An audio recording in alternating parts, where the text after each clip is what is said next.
right. So Jason Pavlovich. Hello. All right, so tell me about your play. It's called Crossing the Horizon. I've been writing it for the past few months or so. And it is about a company of actors working on a production of Shakespeare's Much Ado About Nothing.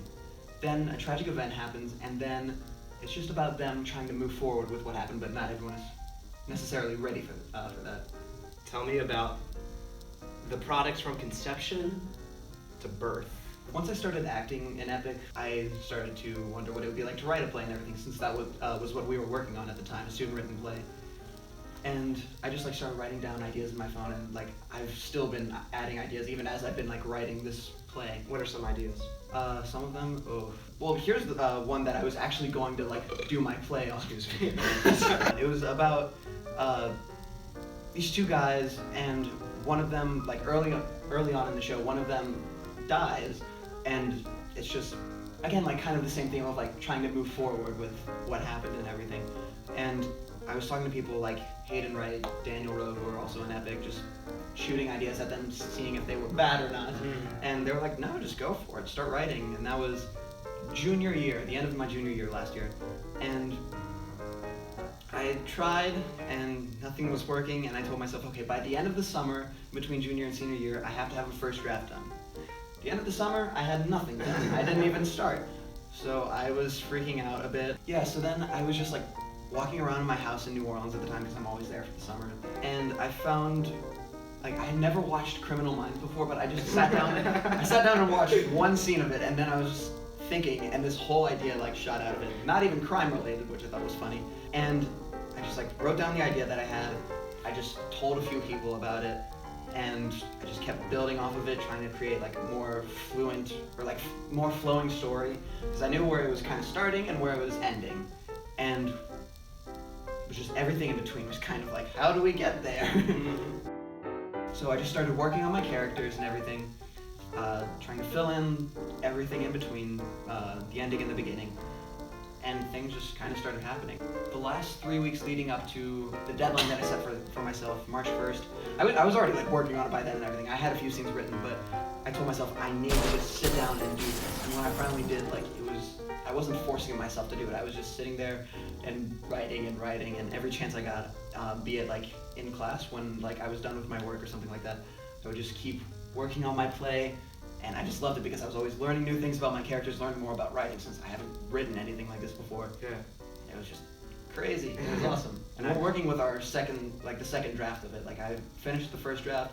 The next few days I was just working on it, editing it, and we've just been working with the second draft. We've always been editing it as we're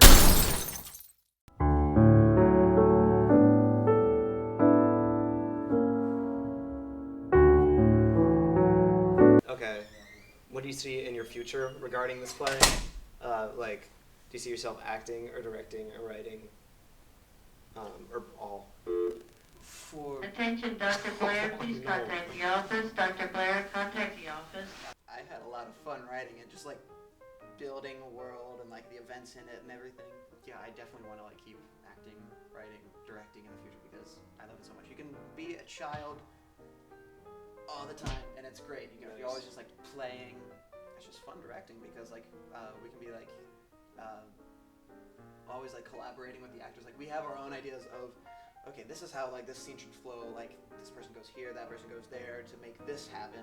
But I find it the most fun when I kind of run out of ideas. I'm how do we make this work?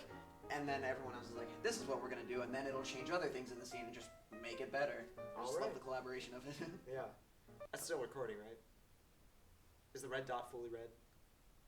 Okay. I found the hardest part for me was why I was always procrastinating. Yeah. It was hardest to start, because I would write something for a while, for a few hours, and then I wouldn't touch it for 3 weeks because I'd just be I have to start writing again.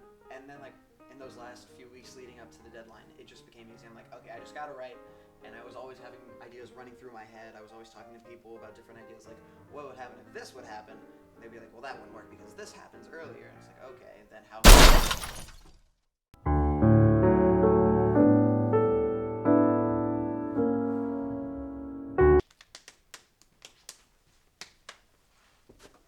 right. So I guess we're missing a lot of footage, but that's okay. I'm trying to think of more things to say. Okay, top 5 plays, top 5 musicals, and top 5 movies. Oh god. Top 5 plays. Not in this order. A Few Good Men, Red, Spring Awakening.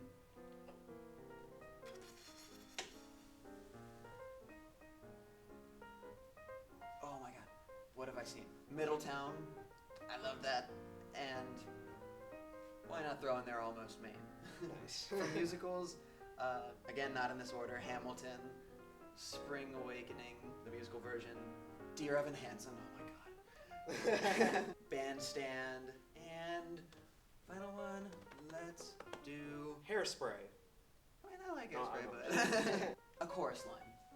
And then for movies, La La Land, I love so much.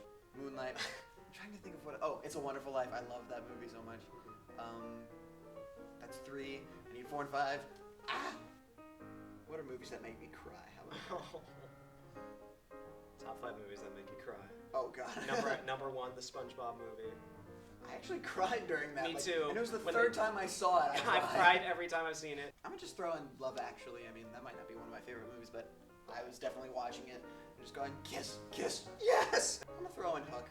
Hook. I love Hook. Never Robin seen Hook. Williams. Oh, it's so good. It's I so got funny. Well, I guess that's hook, line, and sinker.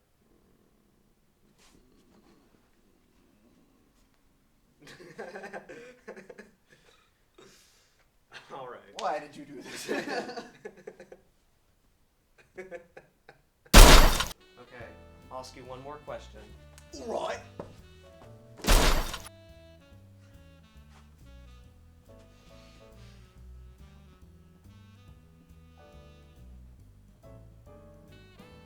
Still dead. Is it tilted? I think I saw you like. Yeah, I messed it. Whoa. Whoa. Oh. Whoa. Are you proud of yourself that you wrote like a whole, I guess feature length is the wrong word. What's the right word? Feature length I don't know. feature length script. I know you experimented with the hero's journey, but did you use like 3-act structure? Honestly, so like, well, I'm definitely proud of myself. I wrote, like, once I was actually putting it together because it was all different documents for like each scene. Once I put it all together, it was 79 pages. I was like, I don't remember doing all of this. But I did not follow any structure, even though like my senior project was on the hero's journey. I didn't want to follow that structure.